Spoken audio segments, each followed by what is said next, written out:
But as we go into 2026, I want you to reflect on what is something in your life that you can get uncomfortable with doing to bring yourself towards achieving a goal or accomplishing something that you want to do. And that's kind of what I want this podcast to embody, is chasing your dreams, pushing your limits, doing things outside of the norm to make your life worthwhile. We only have one life. It only happens one time. Let's make it worthwhile.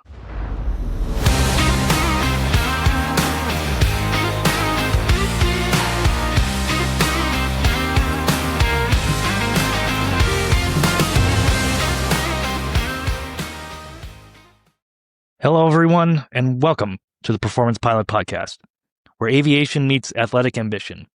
I'm your host, Ben Todd, student pilot, competitive bodybuilder, and lifelong learner, sharing my journey from the gym to the sky. Each episode will explore the habits, discipline, and mindset that it takes to perform at your best, both in and out of the cockpit. Let's get airborne.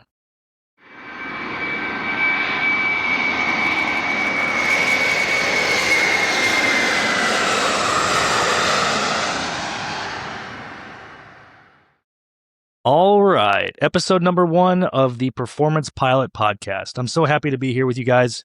This is actually my third podcast that I have started over the course of time, and I'm really making an effort to stick with this one and to be consistent and to just really build a brand for myself with this podcast and this show specifically. So I'm really excited to be here.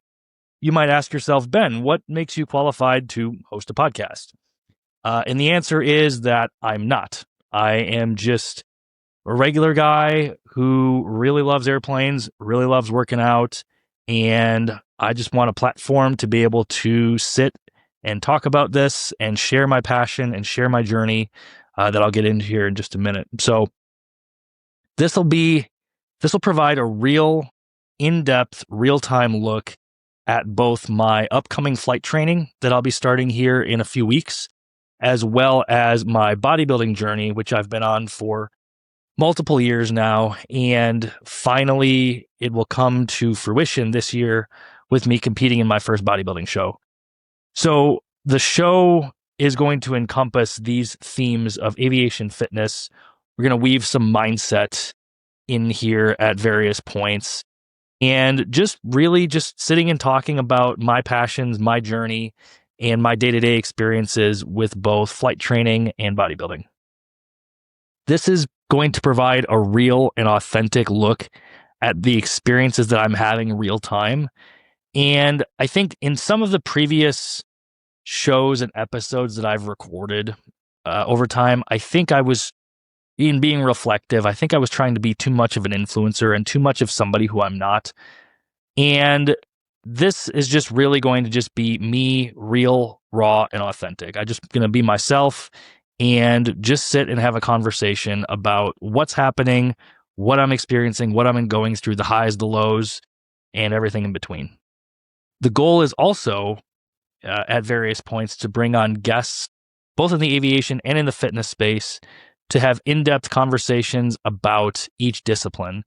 I've got multiple contacts, multiple friends, multiple mentors in both the fitness space and the aviation space who I think can provide really good insights, really good perspectives on both disciplines.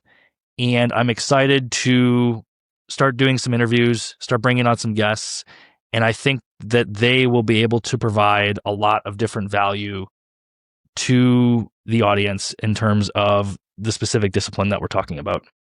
So that's a little bit of an overview. Let's get into kind of an introduction about me and why I decided to start this podcast and what we're going to be discussing throughout. So in terms of fitness, we'll start with fitness. So I began working out shortly after enlisting in the Air Force. I enlisted in the Air Force in 2011. Didn't really work out prior to that. Didn't have any real athletic ambition or gifts or talents. My genetics aren't great. So it's really, I was just very skinny, not a lot of self-confidence growing up. And so I joined the military. And one thing I noticed when I joined the military was I was very small in comparison to a lot of the other people who I was serving with. The military is a melting pot, people from all different backgrounds, all different walks of life. And fitness is something that the military expects you to be proficient at. And while I was semi-proficient, I was not remotely near where I wanted to be physically. So I knew that I had to begin to do something about that. So I began weight training shortly after enlisting, but that kind of went on and off for a while. And I wouldn't say that I took it seriously until January of 2020. That was when I really decided to buckle down. I decided that I wanted to try to do a bodybuilding show at some point in the future.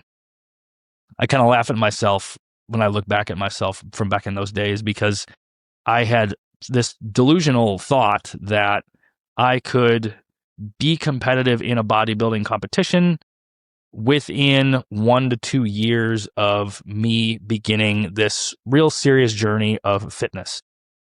I don't know if you guys have ever been to a bodybuilding show. I'm sure multiple people have who are listening to this because you guys are bodybuilders, but bodybuilding it's interesting. And I think when you go to a show and you see other people, you're like, dang, these people are really fit. They're really big. They got a lot of muscle mass. And I had this delusional thought that little me, very little back in 2020, that I would be able to be competitive with these really big giant guys on stage. And that's really funny to look back on, because that is absolutely not true. And it's been a lot longer of a journey than I anticipated it would be. We began in 2020. I hired my first coach. His name was Matt. He was a trainer at one of the local gyms that I was a member at. He was a former competitor himself, so he had a bodybuilding background, which gravitated me towards him and towards wanting to work with him. And so we began working together in January 2020. Obviously, we all know what happened in March of 2020. COVID happened, shut the world down, gyms were closed, everything was closed. And so because of that, I was really disappointed. I was like, man, I'm 2.5, 3 months, 4 months into this bodybuilding thing, and I was feeling good, but then it got derailed for a little while with not being able to go to a gym, with having to be creative with different workout varieties and styles. So I made do with what I could at the time. Got creative, did some outdoor workouts, got some resistance bands, started doing a bunch of running, just whatever I could do outdoors to make it work. That's kind of what I did during that time. So over the last 6 years, I have had 3 different bodybuilding coaches. I was with Matt for about 2.5 years.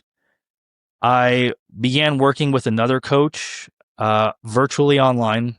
That lasted about 8 or 9 months. And then I've been with my current coach, Tyler, for almost 3 years. And I'm going to feature Tyler as a future guest on a future episode. I think Tyler brings a lot of really interesting perspectives about fitness to the broader audience. He's got a great social media following, and so I think he would be a great person to have on and talk about fitness, bodybuilding, coaching, all of the above. So Tyler has pushed me in ways that I've never been pushed before in terms of my physical progression. I can say very confidently that my physique has experienced the most amount of growth and development under his leadership over these last 3 years. I've been on a rigid diet plan, and my family and friends can attest to that. I have really pushed myself in terms of my training intensity and training volume more than I ever had in the past.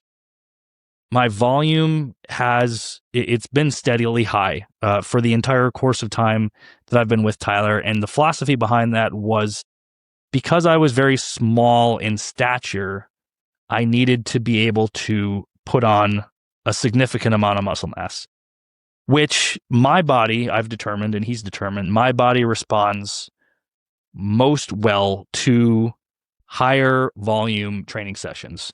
So we're talking 22 to 25 working sets, really intense working sets per training session. So usually my training sessions, I pair my cardio with my training session. So generally speaking, I'm training for usually 2 to 2.5 hours, which for most people, that's a long time. For me, that's a long time, but I'm used to it now. And I have seen and experienced the growth that has come from being in the gym for that amount of time, consistently 5 days a week. There's people who will argue that that is too long to spend in the gym. There's people who will argue that less is more and you don't need 25 working sets to see growth.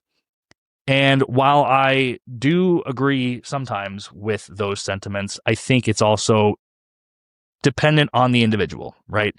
And I think based on the individual's physiology, their ability to put on muscle, how easy or difficult it is for them to put on muscle, and what their body can tolerate in terms of training volume, I think all of those factors need to be kind of put together to come up with a real solution on how long somebody should be training in the gym, how long their sessions should be. I don't think there's a one-size-fits-all approach to that, but we'll get into my thoughts and philosophy on training down the road. So after these 6 years, I started January of 2020. It's now New Year's Eve 2025, so we're about to enter into 2026. After 6 years of hard training and strict dieting, I finally feel like I'm in a place to be competitive in an NPC bodybuilding show. Based on historical shows I've gone to and kind of mentally matched myself up with competitors who are in my division and in my height class, kind of just mentally mapping out where I may fit in. And I think this is finally the year, and Tyler agrees, this is finally the year that I can be competitive in a show. And so the plan is for me to finally compete in my first NPC bodybuilding show in the men's physique division sometime in 2026. There has been no date determination, no show determination. I'll be going out to Texas, where not only my family lives, but Tyler is based out of. Lived in Texas for 5 years before I moved out here to Arizona.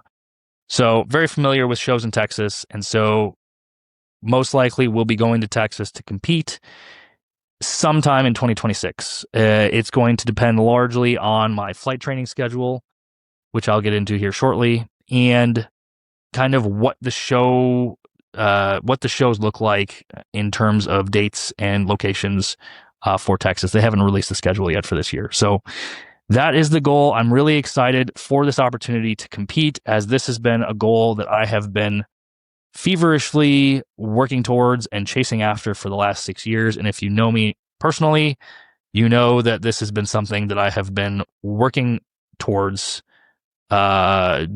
diligently for that amount of time. So it's very exciting, and I'm certainly looking forward to it. So let's move on and discuss aviation. So we've got the fitness down. Let's move on to aviation. How did I become an airplane nerd, essentially? So I developed both an interest and a passion for aviation very early on in my childhood. My dad, when I was probably 6 or 7 years old, I think, my dad worked for an airline, which is no longer around. It was absorbed into many different mergers and acquisitions over the years. But when I was 6 or 7, my dad worked for an airline for a couple of years because he had a passion for aviation. So I had an exposure to it from a young age. And I absolutely fell in love with it. It was something I was enamored by ever since I was a little kid. I remember vividly. I don't remember how old I was. I was definitely less than probably 8, but I had an opportunity. My brother and I had an opportunity to go into the cockpit of a 737 and sit down, meet the pilots, get to look at all the knobs and buttons and all the things. And it was like one of the coolest experiences of my childhood. It was awesome. And so taking that experience, I just kind of fell in love with aviation. And since my dad was an airline employee, we were fortunate to have the opportunity to take a lot of vacations when I was growing up because airline employees, for those of you who don't know, airline employees get basically non-revenue permission to go get a flight wherever they want, whenever they want, as long as there's space available on the flight. You pay basically nothing. You just pay the taxes on the ticket. You don't actually pay for the airfare. And so there's a really big incentive to work for airlines, whether you're a ramp agent, whether you're a flight attendant, a pilot, working in like corporate, any airline employee gets these benefits. Since my dad was an employee, we got to go travel all over the place, and it was awesome. And the nerd in me, I think being at the airport and being on the airplane itself were usually the highlights of any trip that we went on. Yes, the vacations were cool. We went to Arizona a lot, which is kind of one of the reasons why I ended up here. But I had the most fun, I think, and I enjoyed the experience the most being in the airport, which is funny because a lot of people get anxiety about being in airports, but I, for some reason, love it. Being in the airport and then being on the airplane itself, absolutely just loved it. Loved every bit of it. And so as I got older and started getting into high school and things like that, I began looking into college, right?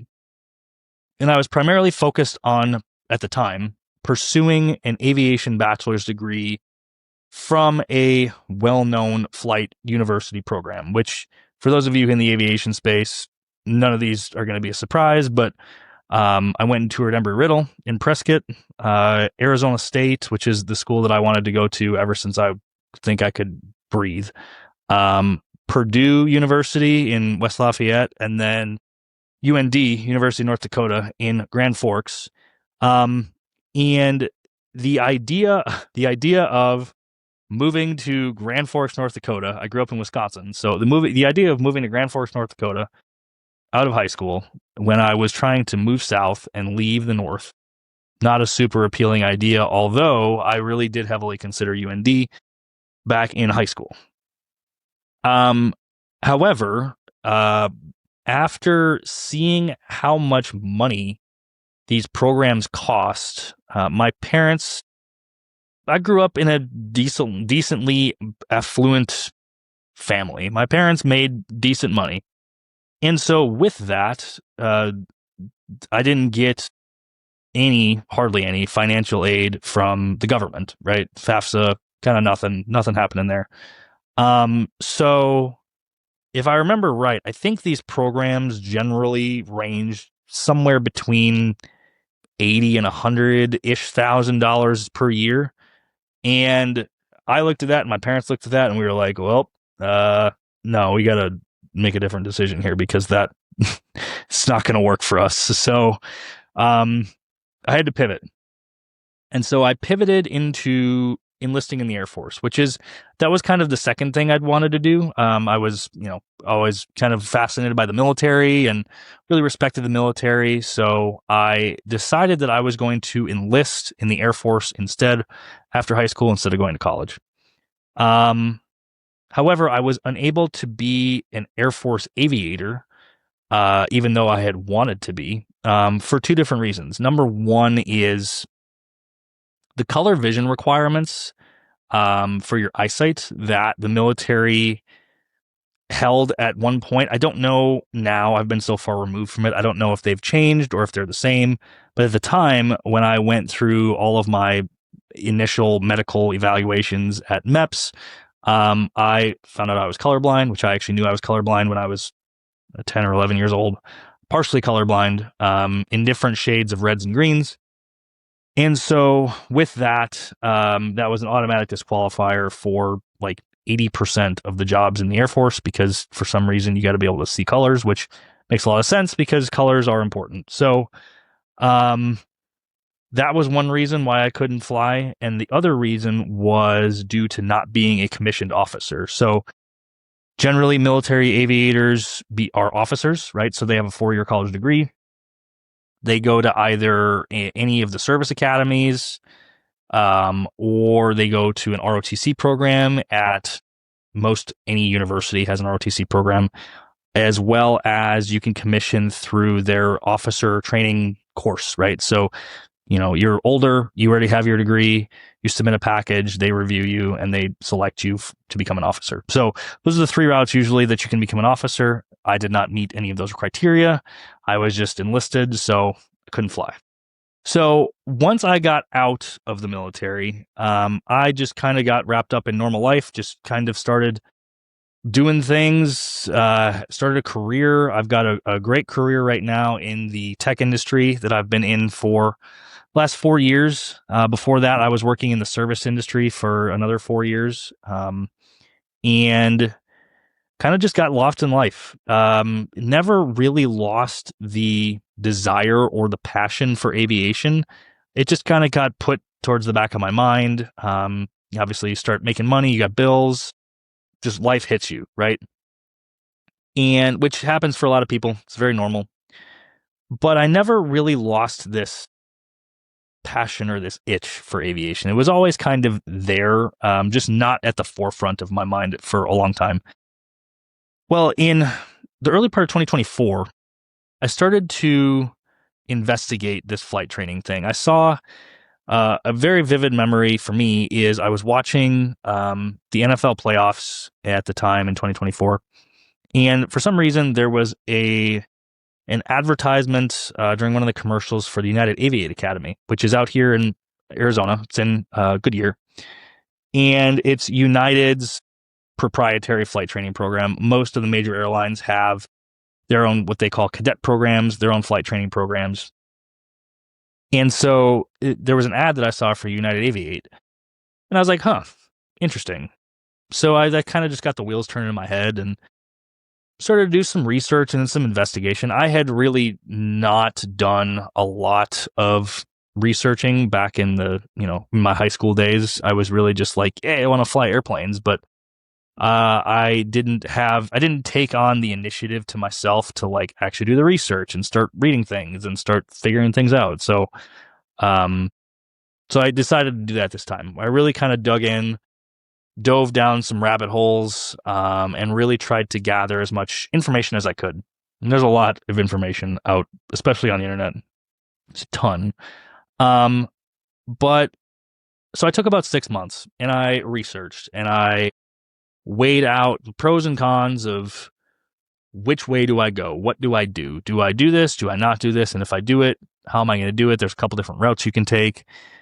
And so that went on for about a year, or give or take a year. And then in early 2025, so earlier this year, I actually began training with an independent flight instructor. So Part 61, and I'll do a whole episode on the differences, but there are 2 different flavors of flight training. There is what's called Part 61 flight training, and there's Part 141 flight training. And these pertain to specific sections in the Code of Federal Regulations regarding flight training.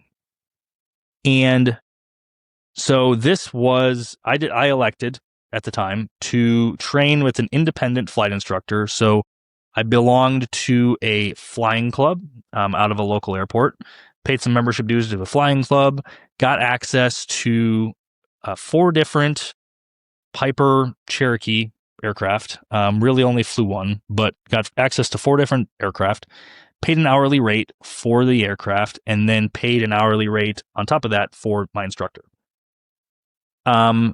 And I did that for about 4 months. At the time, I accumulated 54 total flight hours, and I completed my first solo flight in June of 2025, so about 6 months ago, which was a huge deal. Your first solo is a really big deal. Really something to be celebrated, because it basically certifies that your instructor, you've met a bunch of different criteria, and 2, your instructor is basically signing off on the liability, saying, yes, like this person is proficient in all of these different areas, and I certify them to be able to fly this plane by themselves. So it was really neat. It was really fun. It was an awesome experience. Really cool. But then shortly after that, I had to pause my flight training.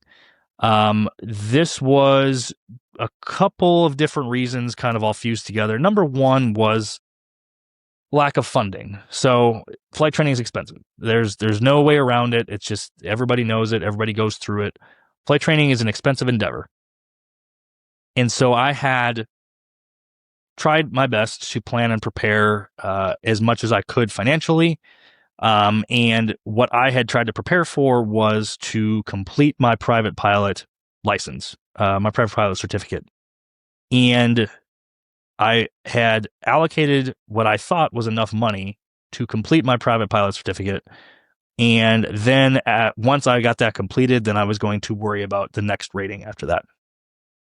Unfortunately, I did not complete my private pilot certificate within the budgeted amount of money that I gave myself. And so I didn't have any more. And on top of that, I was also still working my full-time job in the IT industry. And I found very quickly that for me personally, it was extremely challenging to try to balance two mentally demanding tasks at one time.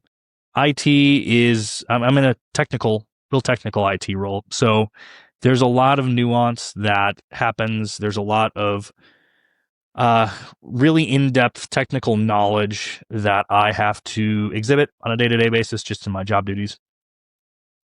And, work a full day. And by the end of it, there's some mental exhaustion just due to troubleshooting, problem solving, just constantly having your brain working all day, right?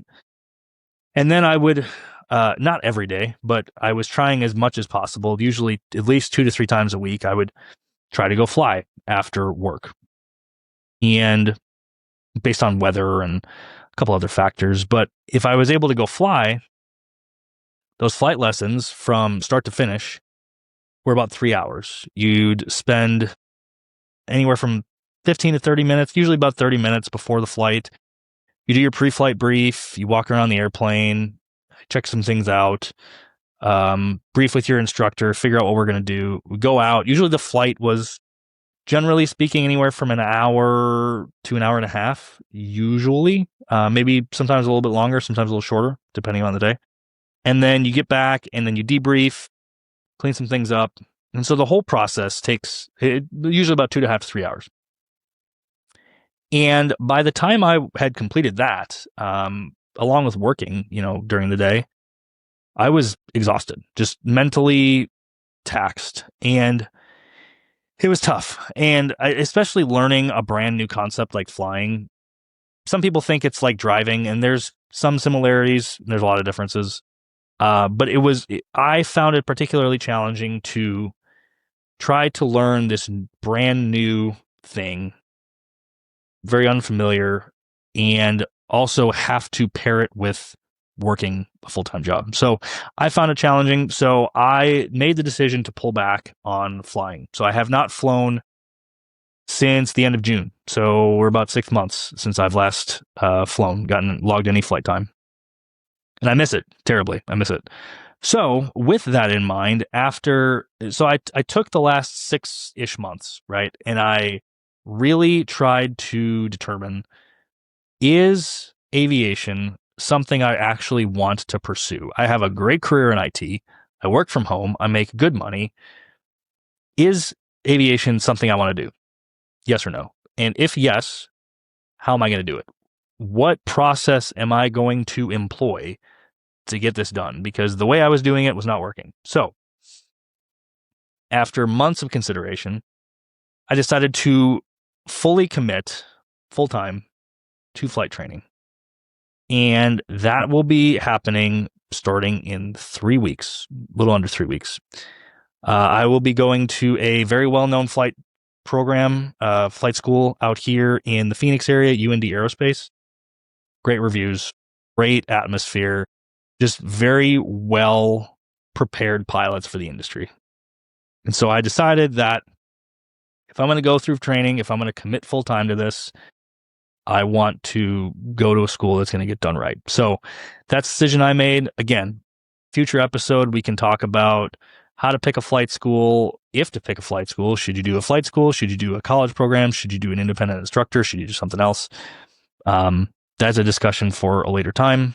All kinds of ways to skin that cat. But for me personally, I elected to quit my full-time job in the IT industry, which was a huge leap of faith, and pursue this full-time. And so that will be starting soon.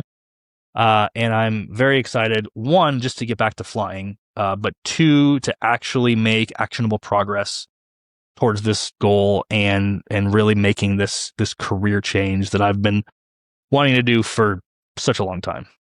So depending upon kind of how things go, I foresee this taking roughly 18 to 24 months. And I'm going to see if I can shorten it down, but we'll see. I want to make sure I do it right. So I don't want to rush it. I don't want to cause myself any unnecessary stress. So with all that in mind, everything should be done within 24 months, if not sooner. So that's the projected timeline. So in closing, and to wrap this up, the overall goal of this show is to share insights and perspectives into both of those journeys, right? Bodybuilding, flight training, and kind of how I'm going through my day-to-day life and attacking these different pursuits. These conversations that I'm going to be having are going to be raw, authentic, and genuine based on my experience. I'm not going to sugarcoat anything. I'm not going to pretend that everything is all roses and butterflies. It might be, it might not be.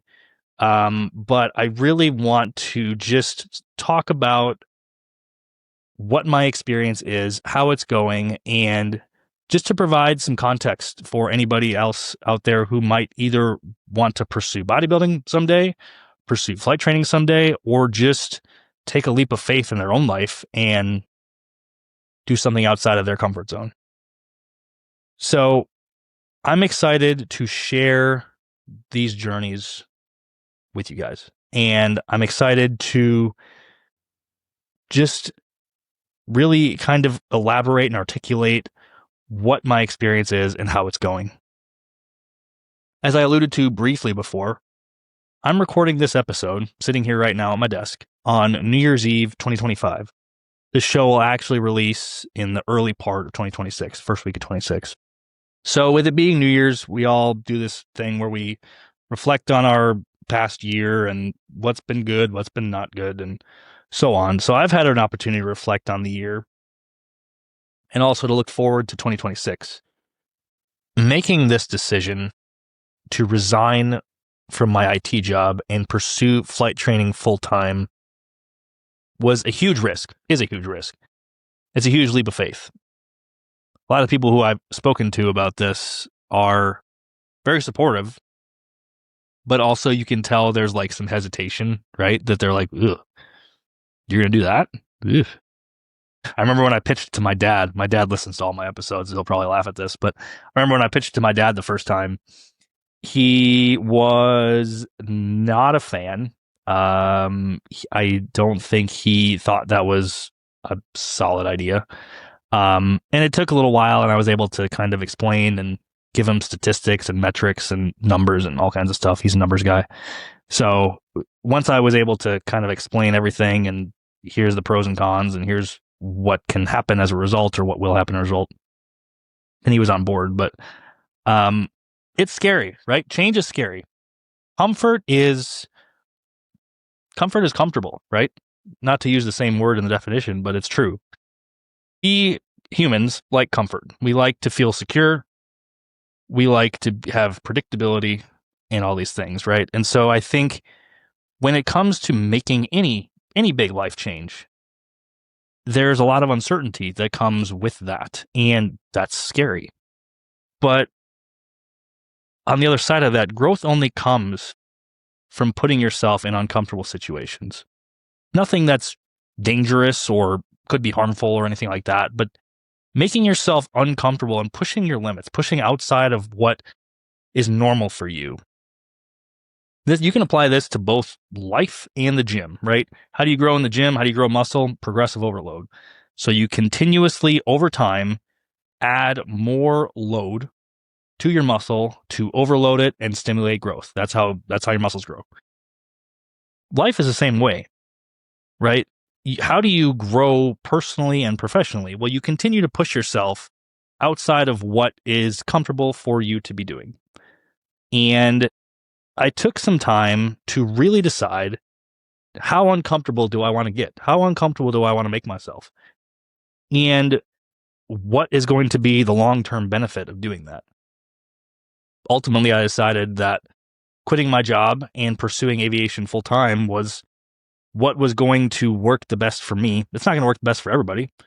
But based on my life, my work ethic, my level of focus, etc., I determined that that's going to be best for me. So as we embark on 2026, I want to challenge all of you to get uncomfortable and go after something that you really want to do, that has some kind of personal meaning to you, whatever that might be, whether that's a career change, whether that's moving across the country, whether that's rekindling a relationship that you thought had died, like whatever that might be for you. It's all going to be individual. It's all very personal. But as we go into 2026, I want you to reflect on what is something in your life that you can get uncomfortable with doing to bring yourself towards achieving a goal or accomplishing something that you want to do. And that's kind of what I want this podcast to embody, is chasing your dreams, pushing your limits, doing things outside of the norm to make your life worthwhile. We only have one life. It only happens one time. Let's make it worthwhile. And so with that, thanks for tuning into this week's episode. If it brought you value, share it with someone who's chasing their own version of high performance. And don't forget to follow the show so you never miss a flight. Fly safe, everyone. We'll see you next time.